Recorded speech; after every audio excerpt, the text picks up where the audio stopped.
Hello, everyone. It's Dan Skipout. Obviously, you can't see my face right now. I'm having some computer and some camera problems. So you are going to see me as the Profiles after show um, logo.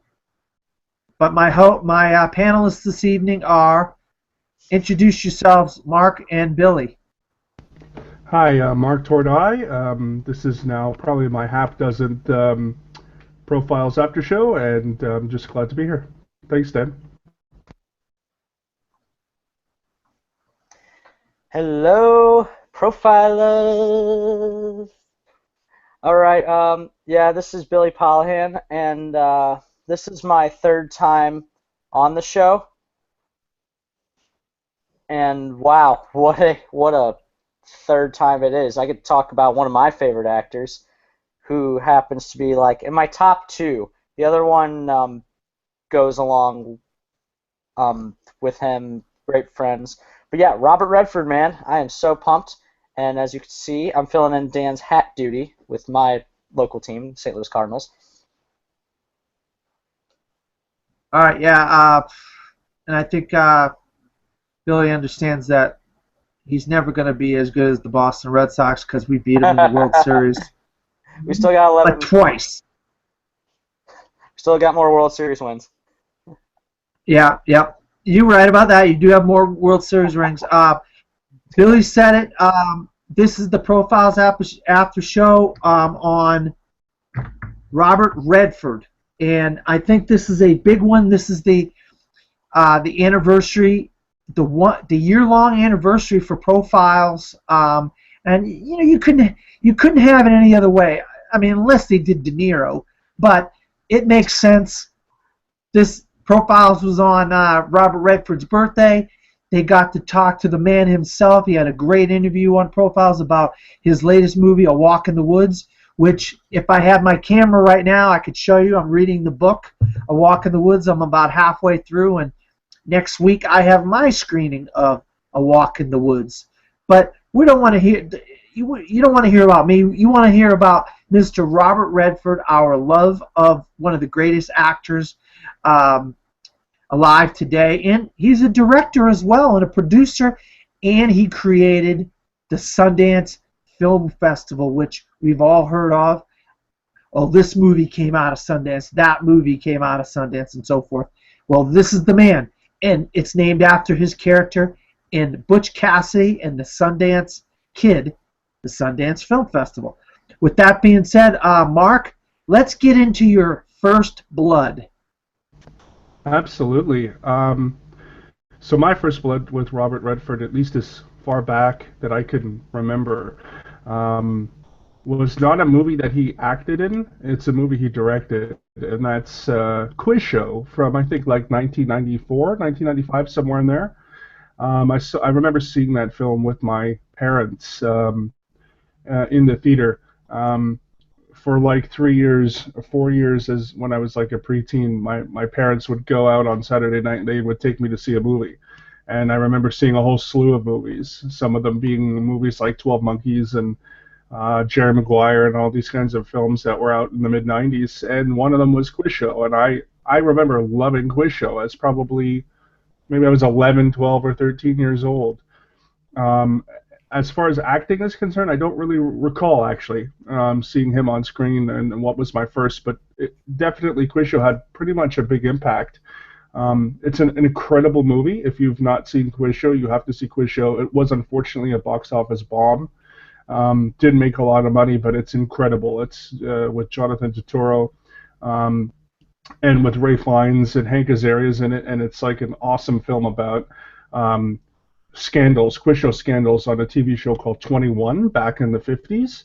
And anyway, it's an incredible movie. Again, Robert Redford directed it. A small movie, a drama, and I just recommend to anybody who's interested in television. It's a really great history of American TV. So yeah, that was my first blood was Quiz Show. Billy, what was your first blood for Robert Redford? For Mr. Robert Redford, okay, first off, I found a joke. I have the red hat, Redford. He has red hair. Ha ha ha. Anyway, my first blood, was Butch Cassidy and the Sundance Kid. I saw this at a very young age. My grandpa loves westerns, and he showed me like all the John Wayne films, all the Clint Eastwood films, and he showed me. This was actually my first western though, and it was just my first Paul Newman and Robert Redford film, and I just fell in love with it, man. I mean, there are some iconic scenes, and yeah, I will get into it later on in the show, but my first blood was Robert Redford, or my first blood for Robert Redford was Butch Cassidy and the Sundance Kid, and that pretty much cemented it from there on out. I'm a little bit older than you, Billy, and I'm a little bit older than Mark. Mark and I are relatively close in age, but he's just a little bit younger than me. When I was a kid, I mentioned this before. If you haven't already heard it, there was a TV show in Boston where I come from called WBZ TV 38 in Boston. It was a station that they played all kinds of movies, black and white, action movies, monster movies, westerns, gangster movies, Christmas movies, holiday movies, sports movies, you name it. And about 4 or 5 years after this movie came out, it came on that station. And ever since I've been a fan of Robert Redford and Dustin Hoffman, and that's All the President's Men. You know, I'm a somewhat into politics, into political scandals and stuff like that. And for this to be out when I was a kid, you had to have known about what had happened, what was it about, and so forth. And we were on to the next president by then. We were on to Jimmy Carter by the time I was a kid, 6, 7 years old. So I didn't know anything about this, and by watching this movie, I learned about what happened at Watergate and with Richard Nixon and so forth. But we're going to get into this movie a lot more as our profiles goes on further. I'm sure both of my panelists this evening will want to talk about that movie. But Alicia and Scott's first blood was Alicia had The Horse Whisperer, very good movie. It's about a 25-year-old movie, came out in the early 90s. Very, very good movie. Had a very young Scarlett Johansson in it, if you didn't know that. And then Scott's was because he always likes to bring up two of his favorite TV shows, and one of them is The Twilight Zone. He brought up an episode of The Twilight Zone called Nothing in the Dark.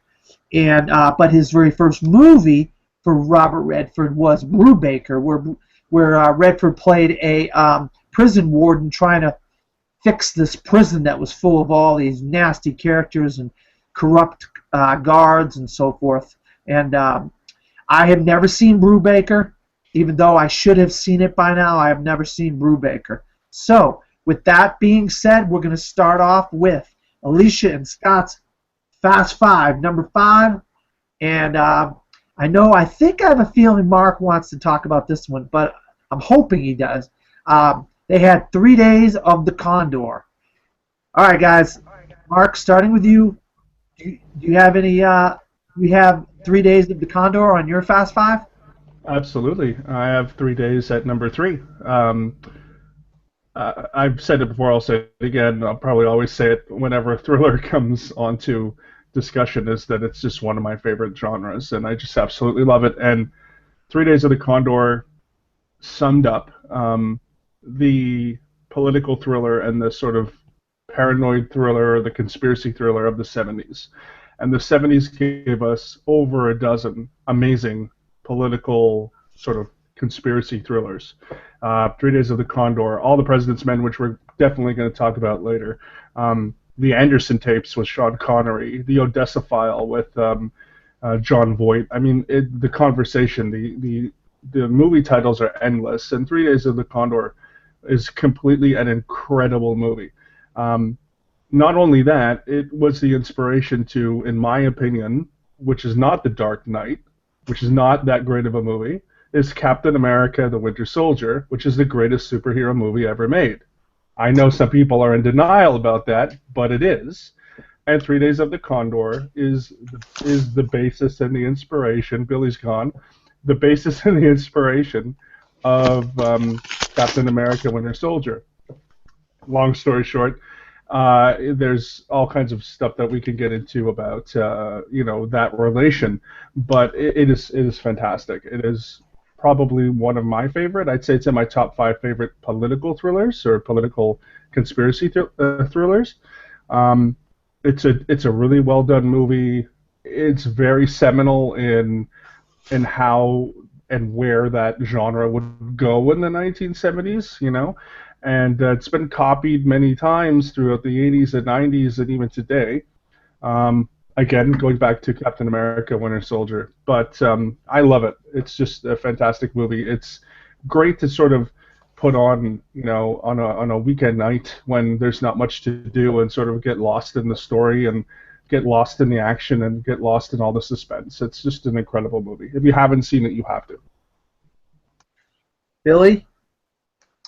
Okay, first off, you mean this Winter Soldier with Mr. Redford right there, just somehow in the background. That's travesty, but still. I digress.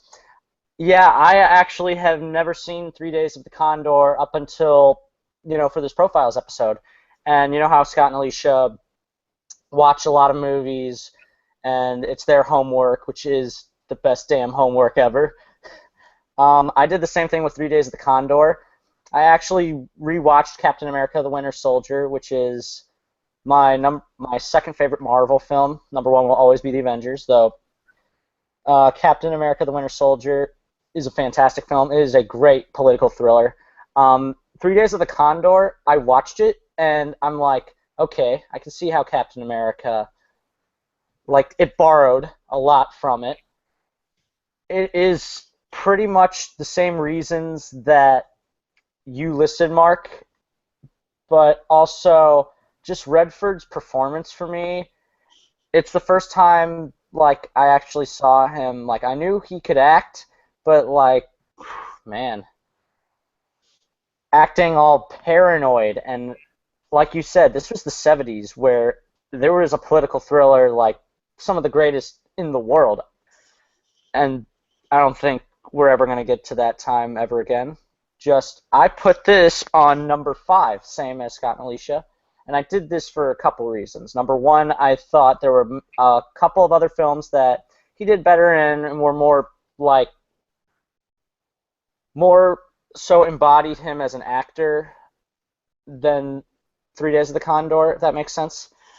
Now, I'm not saying it's a bad film at all. No, this is definitely a must-see. If you haven't seen it, just do yourself a favor and do this. But I also put this here because, honestly, sometimes you got to be in the right mood to watch it. It's not like one of those, oh yeah, you can just pop it on in the middle of the day. It would be like a nice late night film, and it'd be a interesting way to go to sleep. But yeah, 3 Days of the Condor is number 5, and I love it. Yeah, that's fantastic, Billy, that you found 3 Days of the Condor as part of the whole Profiles thing, hashtag Film Geek, and that's what happens when you're a fan and you're a profiler. You find movies that Alicia and Scott recommend that you never, and you're a younger guy, you're, 19, 20, something like that, 18, whatever you are. 19. And so you are going to discover a lot of movies that Scott and Alicia recommend, and it's just, I would love to be you in a lot of ways, Billy, because you're going to have the wonder of discovering all these great movies that I discovered when I was 6, 7 years old, and on and on and on and on. And Mark can tell you the exact same thing. Discovering all these great movies is it's like Christmas every day or every other day when you get to see all these great movies. 3 Days of the Condor, Joe Turner. I do not have it on my Fast Five. I was really deliberating that or another movie. It would be like a 5.5B to my 5A kind of thing. I've really thought about putting it at 5, and I ended up putting something else at 5 instead because I thought the performance in the other movie was better. But Joe Turner, he's this guy. He just kind of reads books and stuff, and he goes out to get lunch one day, and he comes back, and everybody in his office is killed. And he's got this assassin after him, played by Max von Sydow. I mean, it's like, what the heck is going on? It's hilarious because you watch, like, you're seeing him trying to see, what did I do? What happened here? And it's just great as the movie goes along, how he discovers, you as the audience and me as the audience discover what's going on with him, Joe Turner, in the movie. So yeah, I love 3 Days of the Condor. And as you guys know, and all my other friends on social media know, I did a Robert Redford marathon. One of those movies I watched once again was 3 Days of the Condor, preparing for this episode of the Profiles After Show and Alicia and Scott's Profiles. All right, so with that, we're going to go to our right stuff. Billy, I'm going to let you go this time. What is your right stuff for Robert Redford? I mean, this is your favorite scene from any one of his movies. I'm really looking forward to hearing what you have to say about this. Okay. Well, first off, thank you, Dan, for that compliment. And just as a side note, maybe they were all killed by that guy right there. They call him the Winter Soldier. Anyway. No, this was really tough, and I know I say that every time, but I say that for a reason. And this more than any, because like I said, like my top two would probably be Redford and Newman. And Robert Redford, I thought of something that is iconic that everybody would know, but also kind of shows you, his range in a very short scene, and that is, of course, the obvious choice, Butch Cassidy and the Sundance Kid, the cliff scene, where he confesses, spoiler alert, and if I'm saying that because, well, if you haven't watched the film, what are you doing? It's the cliff scene where Sundance tells Butch, I can't swim, and he's just like, the fall will probably kill you, and then they just jump off. I mean, I laugh, I am like glued to the screen, and I am entranced by these two men, even though they are just acting. It was just like, wow, and two guys really did jump off that cliff. I would never have done that. That's my right stuff. All right, Mark, what is your right stuff? I'm going to go to All the President's Men, which, as I said, we'll probably talk about more later. One thing that's really cool about that movie is as the information is sort of getting to Woodward and Bernstein, of course, Redford plays Bob Woodward, the journalist, American journalist. There's a scene in which, because now it's been a little while since I've seen the film, I'm almost certain Redford's in it. Woodward and Bernstein go to meet this Deep Throat in this like parking lot, this really dark like parking lot, and I think if I'm not mistaken, like he's in a van or something. It's been reproduced like a whole number of times. In fact, it was even in The Simpsons. There was like this scandal with Mr. Burns, and they go to meet Mr. Smithers, and it's just there's this line that I love from The Simpsons, which is when Lisa says, "Bart, we're just like Woodward and Bernstein," and then Bart says, "Yeah, but their dad wasn't in the back of the van reading Archie comics." Like anyway, it's so funny. But I love that kind of scene, and again, I might not be 100% with the particulars, but I'm pretty sure Robert Redford's in it because they go to meet the shadowy figure, and he tells them all this sort of information about Richard Nixon and Watergate and all this kind of stuff, and those types of scenes, as well as I think the episode before or the one before, I mentioned my love for JFK, where Donald Sutherland and Kevin Costner are sitting on a park bench and they're talking. I really like those kinds of scenes in thrillers. So somebody sort of meets someone and you're not really sure who they are, but they give you kind of insider information and there's kind of this intrigue going on. I really like those scenes, and one of my absolute favorite ways that scene is done is in All the President's Men. And just the information that they give that sort of opens up this sort of inquiry that they were going for, and all that. So that would be my favorite scene for Robert Redford for sure. Yeah, it was in a parking garage, Mark, and it was Robert Woodward, played by Robert Redford, and that was the great, and I mean great, Hal Holbrook as Deep Throat. And in years since, his identity has come out, and there's a book about him from his perspective about how he helped Woodward and Bernstein break Watergate and come out with the whole scandal of the Democratic headquarters and taking all the documents and robbing the Democratic headquarters and stuff. Yeah, what a great! I mean, you can't go wrong. But irony of all ironies, guys, I got Scott and Alicia's right stuff here, and guess what? I can't swim, and I jump off the gorge, and the whole 9 yards. The fall probably kill you. That is Alicia, and Deep Throat. Your lives are in danger. That's the end of All the President's Men from Deep Throat. Hal Holbrook says that to Robert Redford. And then the classic line in that, of course, is follow the money. And, of course, that's what they do.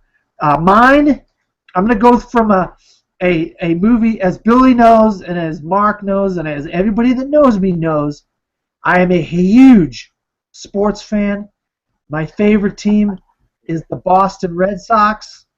But I got to go with one of the greatest sports scenes in movie history. And at the end of The Natural,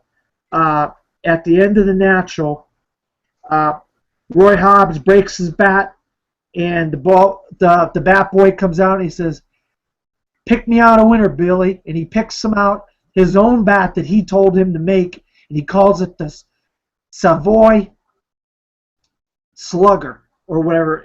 And then he goes up the bat, hits the game-winning home run into the lights, breaks the lights, fireworks go off, and he's running around the bases as his team wins the pennant. I mean, you can't ask for a better ending to any movie, let alone a sports movie. And I just love Robert Redford as Roy Hobbs. So that's my right stuff in it. I almost picked the end of All the President's Men, same as Scott, and similar to what Mark picked, because any of the scenes with Deep Throat were fantastic in All the President's Men. All right, so with that being said, we're going to go to number 4. Scott and Alicia's Fast Five, number 4. They have All Is Lost. Mark, do you have All Is Lost on your Fast Five?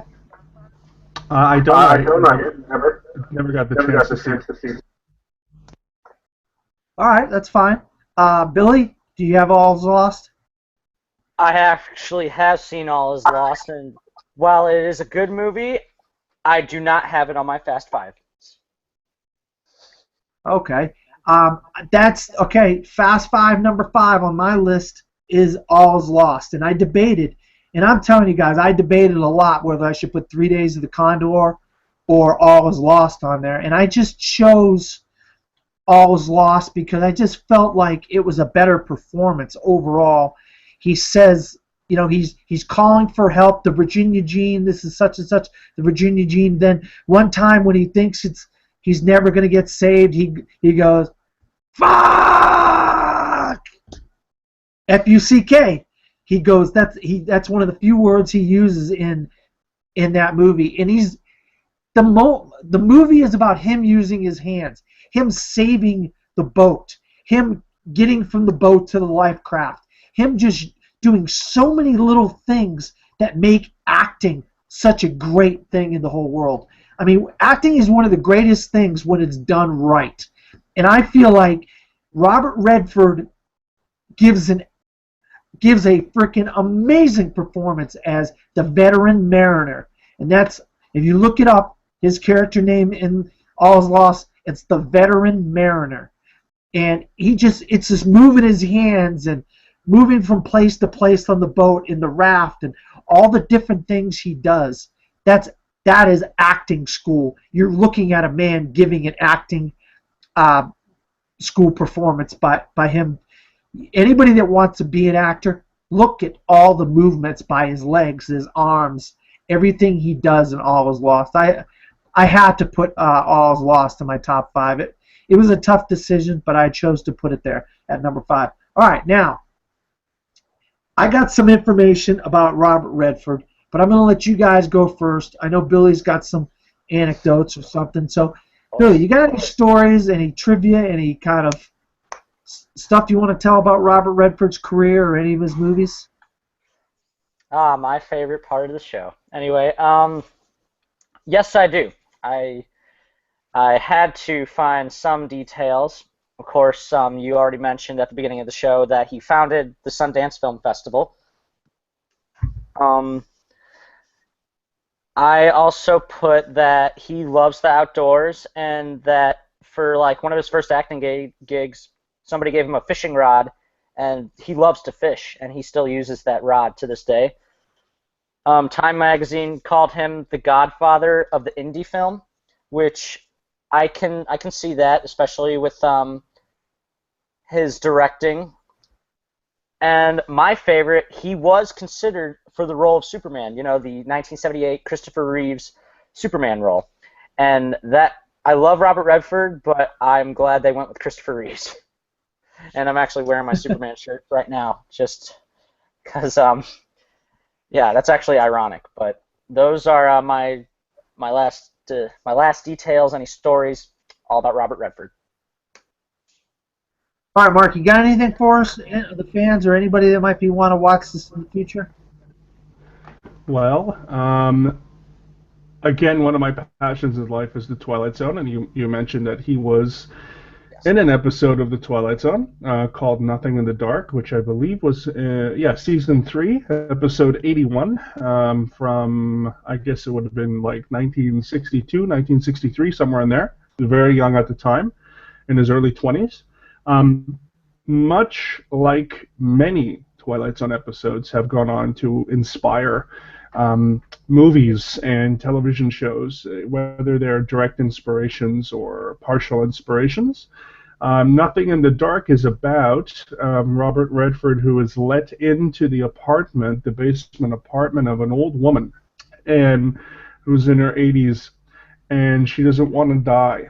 And so she lets Robert Redford's character in, not knowing that he's actually the Angel of Death, a very good-looking young Angel of Death. Now, if that sounds like maybe you've seen that before, you have, when Brad Pitt in the late 90s played in a movie called Meet Joe Black. And Meet Joe Black, which I didn't really like, however, it is a pretty much direct inspiration and a longer inspiration from Robert Redford's episode, which again has to do with the Angel of Death and a good-looking young man, although Meet Joe Black took the plot in a little bit of a different direction. It wasn't as small as Nothing in the Dark, which is basically all in the one apartment, pretty much the whole entire episode, which is one of the brilliant things about the Twilight Zone, is you can literally be in one room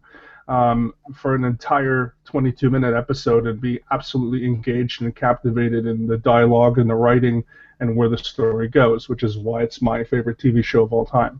So I just thought that was kind of interesting. Meet Joe Black's not the greatest movie, but again, it was inspired by Nothing in the Dark. Wow, that's a good, really good story there, Mark. His breakthrough performances, Butch Cassidy and the Sundance Kid. He founded the Sundance Film Festival and Institute. J.C. Chandor actually met him at the Sundance Film Festival the year before, and they agreed on doing All Is Lost. So that was interesting.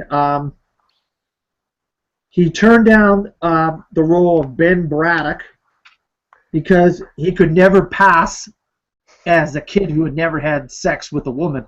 That's Dustin Hoffman's role in The Graduate, which you know we're going to be doing Dustin Hoffman soon. I mean, it's not going to be very long before we get to Dustin Hoffman. You know we're going to talk about The Graduate. Um, and then he also turned down the role in The Verdict, where it went to his fellow Butch Cassidy and Sting um, actor Paul Newman. All right, so with that, let's go back to our Fast Five. And Alicia and Scott had, I know Mark has already talked about it, and so have I, All the President's Men at number 3. So, Billy, where, if all, does All the President's Men fall in your Fast Five? Ah, All the President's Men is actually number 2 on my list. And I did this. I actually have an interesting story. When I didn't watch this on my own, I was doing a research paper on the Watergate scandal. I got an A plus, by the way. And for research, anybody who knows me knows I love to do research on history. That's aside from film, that's like my favorite thing to do. And my mom was actually like, "Hey, you know what? There's a film with Robert Redford and Dustin Hoffman, and it's called All the President's Men, and it deals with the reporters that broke the story, Carl Bernstein and Bob Woodward." And I watched it, and yeah, you talked about the Deep Throat scene. Oh, yeah, by the way, Halbrook, he's still alive. He's 90 years old. He's still alive. Um, as Deep Throat, he was not in it for very long, but he makes an impact. You just love figuring out. You like going on the ride with Woodward and Bernstein. You want them to succeed. You want them to get the story. You want them to find a great source. And for a film that was made right after pretty much Watergate in the 70s and be as interesting as it was, that is quite an achievement. And Robert Redford just brings it as Woodward. Yeah, he was Woodward, I believe. I just love this film. Any history nut and any Robert Redford fan, this is required viewing. Doesn't have to be the first film, but sometime down the line, you should watch this film and kind of get a sense of what it was like at that time, because this was one of the biggest scandals of all time. It was the Monica Lewinsky scandal of the 70s. And those are my 2 cents. Mark, I know you're going to want to talk about All the President's Men more. Yeah, I have it as number 1. It's my absolute number 1 favorite Robert Redford movie. It's also my favorite 1970s political thriller. As I mentioned before, there's so many of them. This one just stands out as the head of the pack. I mean, if you haven't seen All the President's Men, I can get it if maybe you're a bit younger, but like if you know anything about history, American politics, this was, just around Vietnam in 1972 when, I mean, that was a huge, scandal in itself, and there were problems going on. And what really happened was the president hired people to break into the Watergate Hotel, which is where you get the name Watergate, which I believe still exists today in Washington, D.C., and steal files from the Democratic National Convention. And they were trying to, stop President Nixon from getting reelected. And he actually had a committee called something along the lines, and I might get it wrong, of the committee to reelect the president. It was something like that. And his committee was the one that sponsored this sort of espionage, the spying. They found tapes, all this kind of thing. And I forget who Deep Throat was in the end. I think in real life he actually was Henry Kissinger, if I'm not mistaken. I could be mistaken by that, but I think it was a Republican. Might be wrong about those facts. I'll have to look into it. But it was somebody who tipped off and all that. Well, what I love about it is right now I'm studying journalism in Australia, and we learn these kinds of lessons of people exposing government secrets, and we try to be non-biased about it. But whatever you think of people today, like Julian Assange and Edward Snowden and Chelsea Manning, I think, my opinion, they're the Woodward and Bernsteins of today. I know it's a little more controversial, but to me they are. And I think that they did a really great service in exposing corruption, especially government and political corruption. And if you are interested in any kind of journalism, even entertainment journalism, you should watch like this movie. You should watch documentaries about Watergate. It is an incredibly amazing example of real hard-hitting, good investigative journalism, and especially ones that we need a little bit more of that today as well. And yeah, it's an incredible film. It sets a really good example. It's got a good lesson, um, and it's really for anybody who loves that. Now, as a thriller, I just want to tap into that just a bit. Again, one of the best. There's like next to no action. It's all intrigue, a lot of great dialogue, a lot of build, and it's just, I don't know, it's just a fantastic, fantastic film. So for me, I have to put it as number one. And Robert Redford is absolutely incredible as Bob Woodward. Yeah, wow, what a great job there, Mark, talking about All the President's Men. I as well have All the President's Men as number one of my Fast Five. I am right there. I mean, I cannot say enough how much I agree with every word you said. Deep Throat is, by the way, his name is Mark Felt. He wrote a book a couple of years ago, 3 or 4 years ago, that came out, Yeah. that he was Deep Throat, and he wrote it from his perspective on how he helped Bob Woodward and Bernstein break this scandal in the 70s, and it's sad that a president who's already a president would go to these lengths to try to stop the Democrats from getting elected in the White House when you got reelected. I mean, Richard Nixon literally got reelected. This story broke a day after he got reelected. He had no problems getting reelected, yet you're going to stoop to these levels. And if it wasn't for great journalists like these guys to give us the stories, and you have a lot of that nowadays with sports undercover kind of things going on, and that's with the internet, it's harder. You don't have that kind of great journalism like you did back then because you didn't have computers, you didn't have cell phones, you didn't have fancy cameras and people could spy on people. You had to find the facts in the paperwork, in the documents that were out there, and that's what they did. They followed the money, that famous line, follow the money. And Robert Redford, wow, what a great, I mean, he has had so many great pairings over the years with Paul Newman and people like that. He worked great opposite Dustin Hoffman in this movie, and I'm glad he fought. If you listen to Scott and Alicia, I'm glad he fought to get Dustin Hoffman on this movie because they were perfectly cast, in my opinion, for this movie. And I'm right there with you also, Billy. If you want to write if you're writing articles, please, parents out there, relatives of whoever might be watching this, have your kids watch this. You really want to learn about our American history in the 70s and in Mark's aspect of it, journalism. Watch All the President's Men. It is a phenomenal, phenomenal movie. And I know I disagree with Scott and Alicia by having it number one, but I feel the most, it brings out the most emotion in me when I watch All the President's Men, more so than I watch The Sting or Butch Cassidy and the Sundance Kid. And it's just me personal what that movie brings out and how much it means to me. And I know how much it means to Mark as well. All right, so now we're going to go to the others. Movies that you kind of like. We're going to kind of go through this quickly. We're not going to delve on this.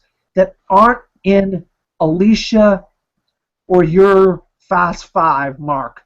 Other movies that you like, but just couldn't make it in your Fast Five.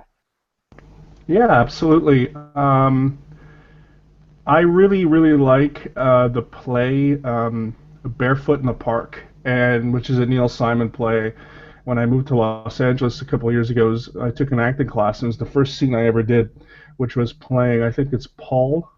I'm really bad at these little facts, but I think the character's name is Paul. Anyway, long story short, There was a movie adaptation. I think it was in the late '60s, early '70s, and Robert Redford played the lead part. My favorite play of all time. The movie's really, really good, and that one I actually did put it on my Fast Five, and the reason I did is because I haven't seen a couple of the movies that Alicia and Scott will probably mention later. So for me, that's actually number four.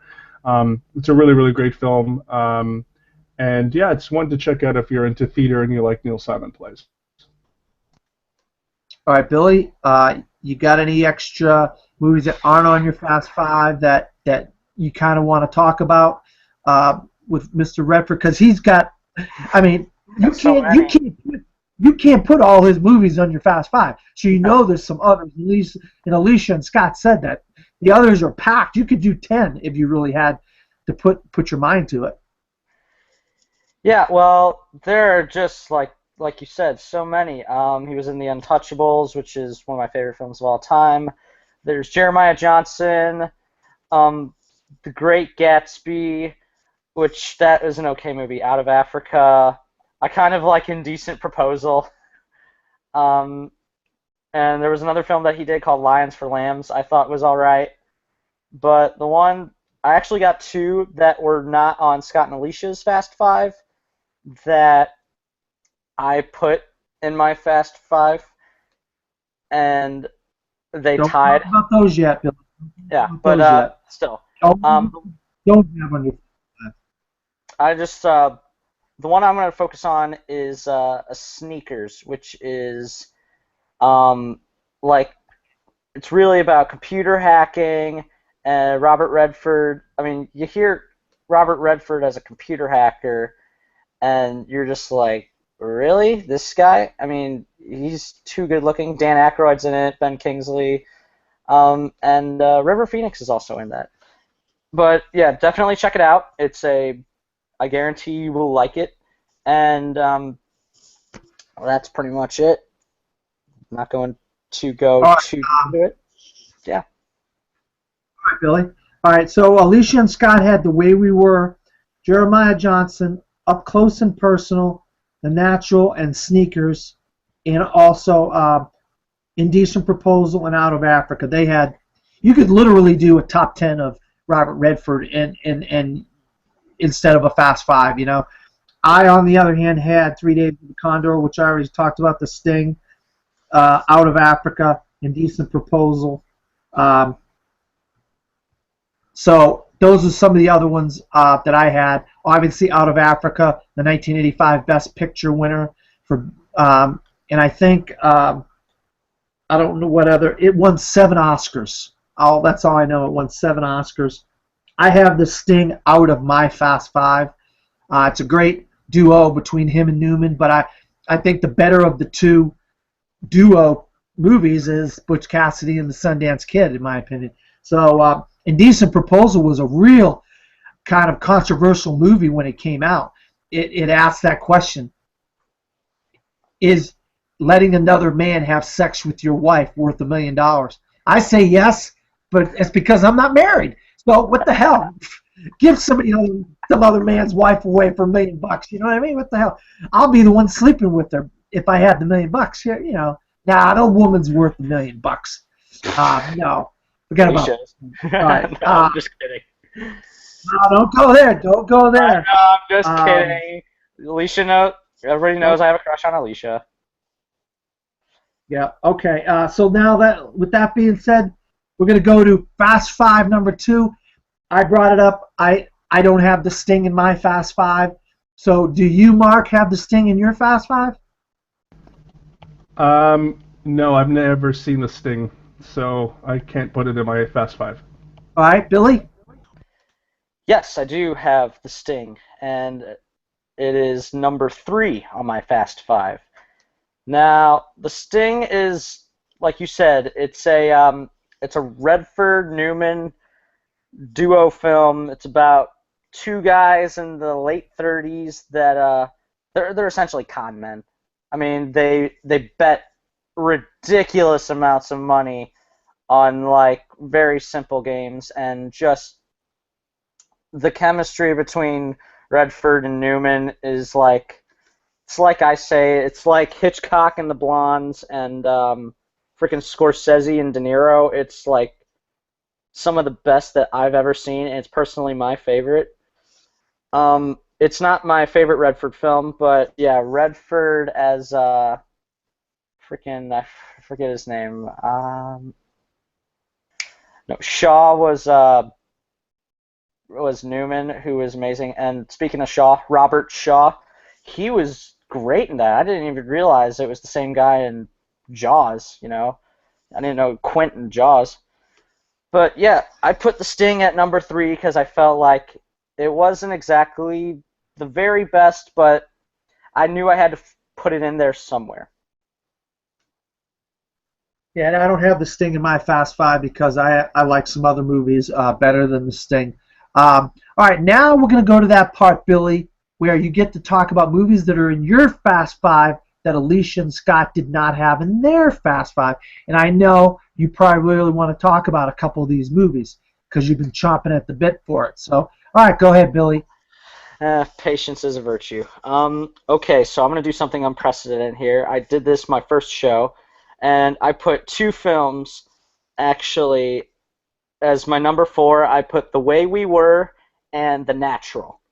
I couldn't decide between the two. It's one of the best romances ever between Redford and Barbra Streisand, and that's basically the story of their love and how it evolves, de-evolves through many, many years, and how people change, and just the song by, I believe that was Marvin Hamlish, that gets me that gets me sometimes.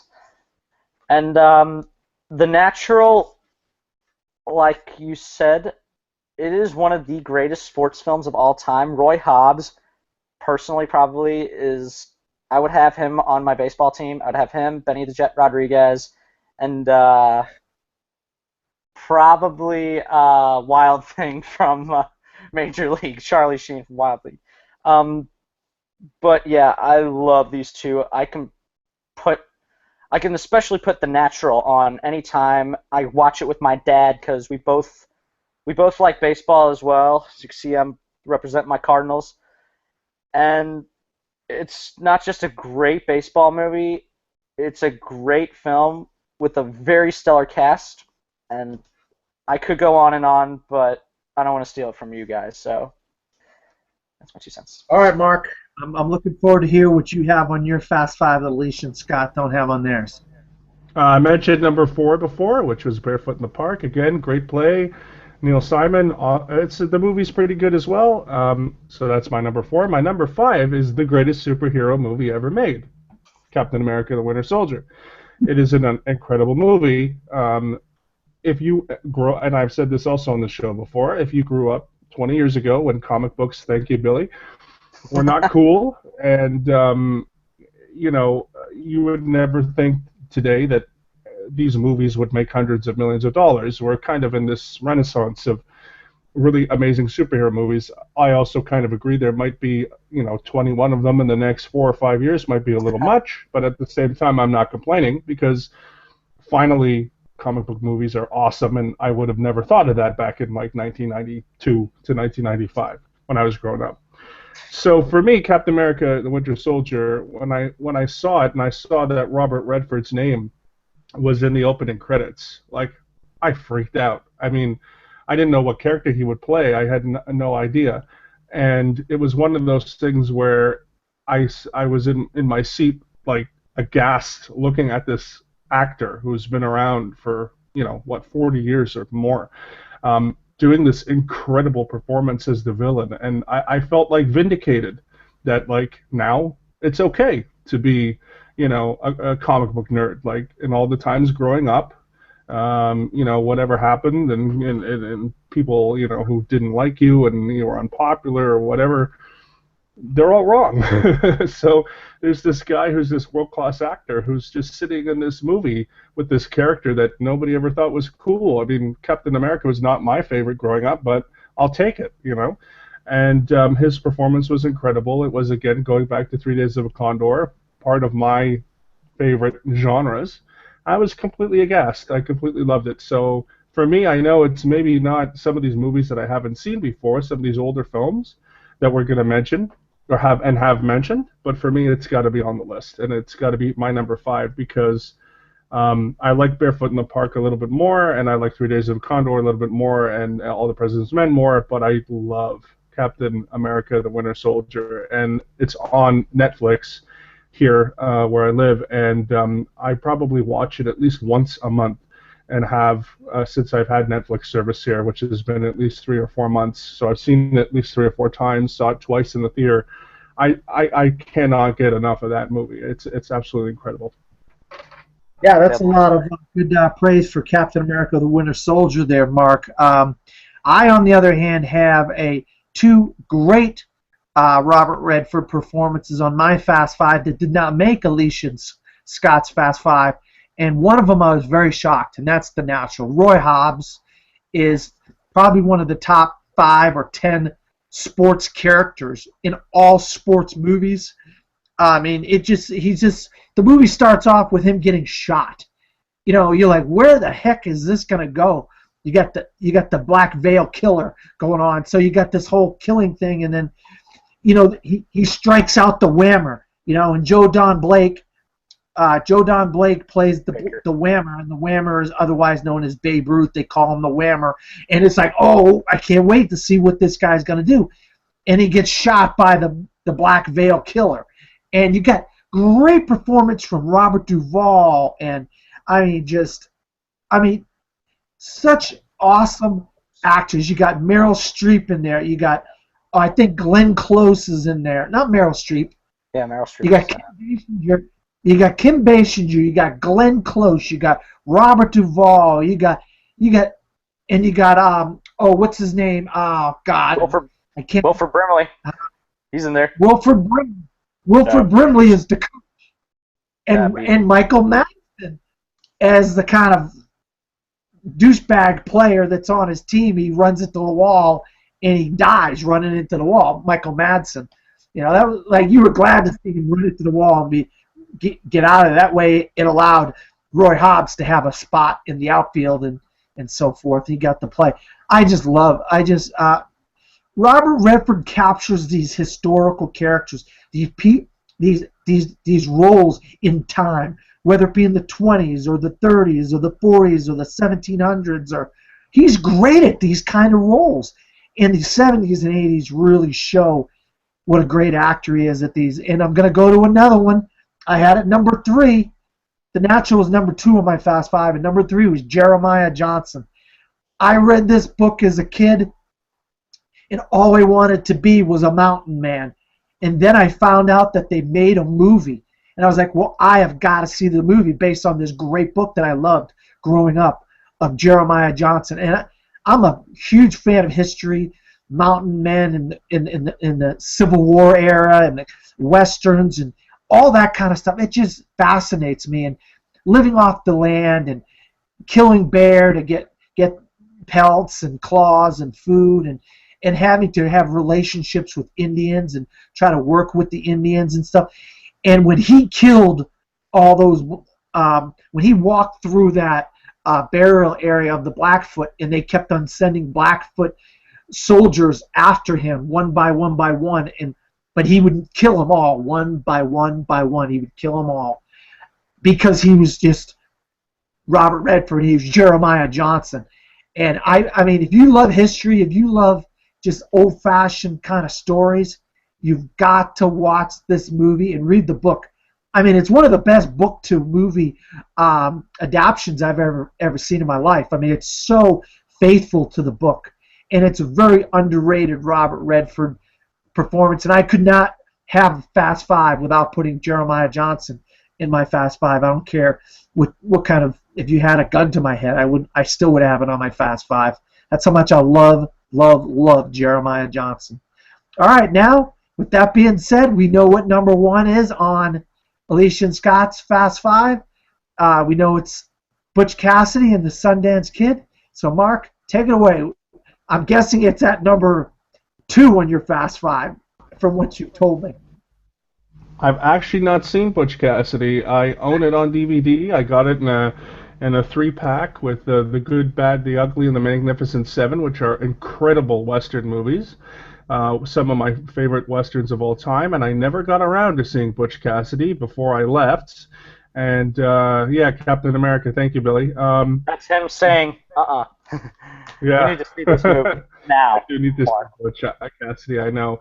Actually, as my number 2, I put Quiz Show, which he directed. He's not in it, but I suspect that that's a good Robert Redford movie, which I really love. So, unfortunately, I still have to see Butch Cassidy. I am looking forward to seeing it, but just don't have it on it right now.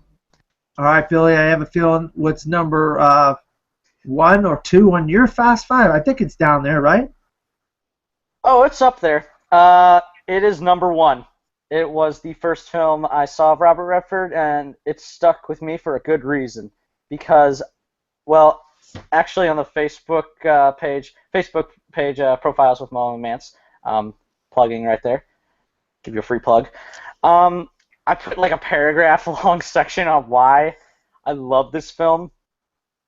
I mean, just the perfect contrast of Paul Newman's like, he's very calm, he's very collected. He doesn't actually fire a gun for the majority of the film, and this is like, you were talking about how he does great period pieces, and this is no exception. This was based on, well, loosely based on the real-life bandits, Butch Cassidy and Sundance Kid. And, yeah, Sundance is just a fiery freaking, he's a loose cannon, but he's got like, he's like Deadshot. He will make anything. Really, again, it's the chemistry between Newman and Redford, and while I would also, I think both have an equal amount of screen time. Both of them you care for a lot, and a great soundtrack, great set, great scenes, just everything in this movie is just great, and they rarely make them anymore. And Robert Redford is a treasure to me. If I could meet him at Sundance, that would be 2 things on my bucket list, and I have a very short bucket list, and I would just talk Butch Cassidy and the Sundance Kids, like, what was it like with Paul Newman, and what was it like working on the set and all that stuff. But yeah, it's my number 1. I can watch it anytime. If I'm feeling down, I'll just watch it, and I'll immediately start singing "Raindrops Are Falling on My Head," because that's also one of the best songs ever. And really, just it's also one of the best westerns. It's not traditional western, but it still works. And to anybody who hasn't seen it, including you, Mark, I take it from me personally, this will be a great experience. I mean, well, I don't know, Mark, you are pretty controversial, but you are very open-minded, and if you go into this film with a very open mind, I guarantee you, and I'm not just talking about you, I'm talking about everybody that's watching this. You watch this film, you're going to love it. It's one of the best ever made. Mic drop. I think I'm good. Yeah, I'm a huge Western fan. If you know me, if you've been around me at any length, you know I absolutely love Westerns. That being said, I mean, Butch Cassidy and the Sundance Kid isn't one of my favorite Westerns. But when you put it in a list of Robert Redford films, it's definitely one of the best Robert Redford films and one of his best roles and one of the iconic roles that he is known for. So I had to have it in my Fast Five at number 4 behind All the President's Men, The Natural, and Jeremiah Johnson. And I probably would put it in my Fast Five if I had a Paul Newman Fast Five. I just like other Westerns better than this. I just felt it was a little bit disjointed for me, going off to Bolivia and some of the stuff that they did. You know, I just didn't understand some of the stuff that went on in the movie. You know, as far as, I love the movie, though. Don't get me wrong, I love the movie. I just don't love it as much as I love other Westerns. You know what I mean? And if you really want to have a conversation with me about other Westerns, all you got to do is hit me up on Facebook, Dan Skip Allen. But that, my friends, is going to be the show. I just wanted to bring up, Mark brought up quiz show, but Robert Redford is an Oscar-winning director. In 1980, you don't want to get me started on this, but I will say, in 1980, Ordinary People won Best Picture, and he won Best Director for a movie that was basically a glorified television made-for-TV movie. Why that beat Martin Scorsese and Raging Bull, I have no idea. Maybe because Rocky had won the Oscar 5 years prior and they didn't want to give a boxing movie, or maybe Raging Bull was a violent movie, and Scorsese, they didn't want to reward Scorsese if they weren't going to give the movie the Best Picture, so that's why he didn't win. I think it was highway robbery. I mean, do I believe that Robert Redford deserves an Oscar for something? Yes, I do. The man has given us way too many great performances to have not had an Oscar. But did he deserve an Oscar for directing? In my opinion, no. Did Ordinary People deserve Best Picture? No. Quiz show, River Runs Through It, The Legend of Bagger Vance, one of my least favorite sports movies. I can name at least 3 golf movies better than The Legend of Bagger Vance. I just don't like that movie at all. The Company You Keep Now, that is a good movie. I just did, like I said earlier in the show, I did a Robert Redford marathon. I think I watched 12 movies, and one of the ones I watched was The Company You Keep, a very similar movie to All the President's Men, and kind of dealing with a guy that's hiding out after being a activist when he was younger, and he blew up a building with some people in it. Him and a bunch of other people. And the whole movie is this reporter trying to find all these people that were these activists that blew up this bank, where 2 people died in this bank. So a very good movie if you haven't heard of, if you haven't seen The Company You Keep. Very good movie. But those are the movies that he directed. I just hope everybody enjoyed this great episode of the Profiles After Show. I'm sorry that you couldn't see my face with my camera and computer issues, but you get to see the beautiful faces of my 2 panelists, Mr. Mark and Mr. Billy. Tell everybody where you're from, and then tell where you can be found on social media. Okay. Who first? Go, Billy.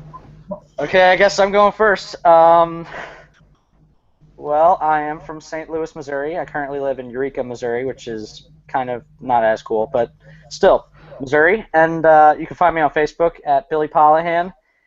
You can find me on Twitter, also at Billy Polihan. Instagram at KillBillyP, and KillBillyP14. And yeah, if you ever want to chat, just come on Screen Junkies fans, because I was just named an admin, and just go to my personal page and we can chat. I'm open to meeting new people, and see you guys later. Yeah, I'm Mark Tordai. I live in Southeast Queensland, Australia, and I can be found just searching my name, MarkTordai, Tordai, and I'm on Facebook, Twitter, Instagram, Snapchat, Google Chat, Periscope, the whole lot. Just search my name. And thanks again, Dan, for a great show. Thanks also, Billy, for your contributions as well. It was great. Yeah, Mark. I always know you're going to bring it every time you're on the Profiles After Show. Whether you've seen a movie or not, you're going to give some input and some insights on the other movies that you have seen.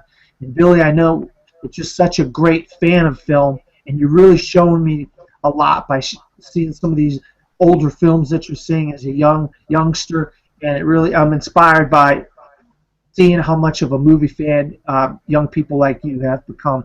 And if you are out there and you're going to watch the Profiles After Show on Robert Redford, you can tell this guy's from Missouri, the other guy's from Australia. I'm from Boston, but I live in Florida.